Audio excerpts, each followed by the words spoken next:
প্রিয় সাথী, পার্শ্ব শিক্ষক ঐক্যমঞ্চের পক্ষ থেকে সকলকে সংগ্রামী অভিনন্দন জানাই। আপনারা সকলে অধীর আগ্রহে অপেক্ষায় আছেন যে আজকে আমাদের যে ঘোষিত কর্মসূচি, মাননীয় মুখ্যমন্ত্রীর ফেসবুক পোস্টে আমরা আমাদের কমেন্ট করে আমাদের দুঃখ দুর্দশার কথা আমরা সরাসরি তাকে জানাবো, যে কর্মসূচির নাম মুখ্যমন্ত্রীকে বলুন। সেই কর্মসূচি আজ বেলা 10টা থেকে শুরু হওয়ার কথা ছিল, কিন্তু দুর্ভাগ্যবশত মাননীয় মুখ্যমন্ত্রী এখন পর্যন্ত তার ফেসবুক ওয়ালে একটিও পোস্ট করেননি। আমরা পুরো বিষয়টাই নজরে রেখেছি।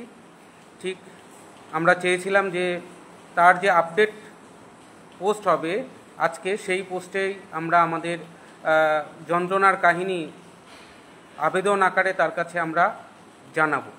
কিন্তু দুর্ভাগ্যবশত এখনও তার ফেসবুক প্রোফাইলে এখনও পর্যন্ত কোনো পোস্ট আমরা দেখতে পাচ্ছি না।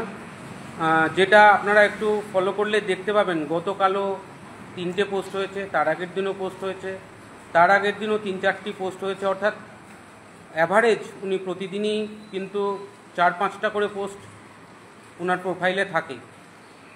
অত্যন্ত দুঃখের বিষয়, আজ আমরা একটিও পোস্ট পেলাম না যে পোস্টে আমরা আমাদের যন্ত্রণার কাহিনী মাননীয় মুখ্যমন্ত্রীর কাছে সরাসরি জানাতে পারব। আগামীকাল তিনি নিশ্চয়ই ফেসবুকে আসবেন এবং তিনি আবারও পোস্ট করবেন, এবং আমরা আগামীকাল থেকেই আমাদের এই কর্মসূচি যথারীতি চলবে।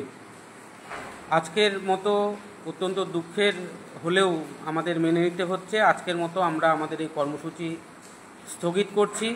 আগামীকাল অর্থাৎ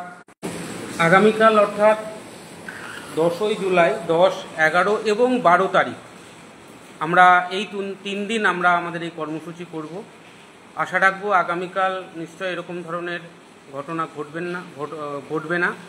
মাননীয় মুখ্যমন্ত্রী, মানবিক মুখ্যমন্ত্রী, তিনি নিশ্চয়ই আগামীকাল পোস্ট করবেন এবং আমাদের যে যন্ত্রণার কাহিনী তিনি দেখবেন, শুনবেন, এবং আমাদের যাতে ভাতা বৃদ্ধি হয় এবং সেই সঙ্গে পুরো শিক্ষা ব্যবস্থার যাতে উন্নতি হয়, তার বিহিত ব্যবস্থা নিশ্চয় তিনি করবেন, এই আশা আমরা তার কাছে রাখব। আমরা এই কর্মসূচির মধ্যে দিয়ে সরকারের কোনো বিরোধিতা আমরা করব না। একদম সম্পূর্ণ আবেদনমূলক লেখাই আমরা পোস্ট করব, যেটার মধ্যে দিয়ে আমাদের যে দীর্ঘ 20-21 বছরের যন্ত্রণা, সেই যন্ত্রণার কাহিনী আমরা তার সামনে তুলে ধরব, যার মধ্যে দিয়ে আমরা তার মানবিক দৃষ্টি যাতে আমাদের উপর পড়ে, ঠিক সে কারণেই আমাদের এই কর্মসূচি নেওয়া। তাই আজকে যেহেতু তিনি কোনো কারণবশত পোস্ট করেননি, ঠিক সে কারণেই আমরা আজকে কর্মসূচি আজকের মতো স্থগিত রাখছি। আগামীকাল অর্থাৎ 10, 11 এবং 12ই জুলাই আমরা এই কর্মসূচি আবার পালন করব। তাই আপনাদের সকলের কাছে ক্ষমা প্রার্থনা করছি।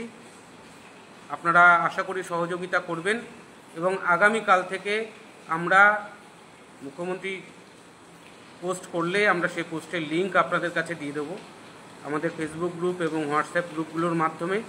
আপনারা সেখানে সহযোগিতা করবেন এবং আপনাদের নিজেদের যন্ত্রণার কথা, দুর্দশার কথা আপনারা সরাসরি দিদিকে বলুন মাননীয় মুখ্যমন্ত্রীকে জানাবেন। এই সহযোগিতা করে আমাদের বাধিত করবেন। আমি আবারও আপনাদের কাছে মার্জনা ভিক্ষা করছি, এবং আগামীকাল থেকে আমরা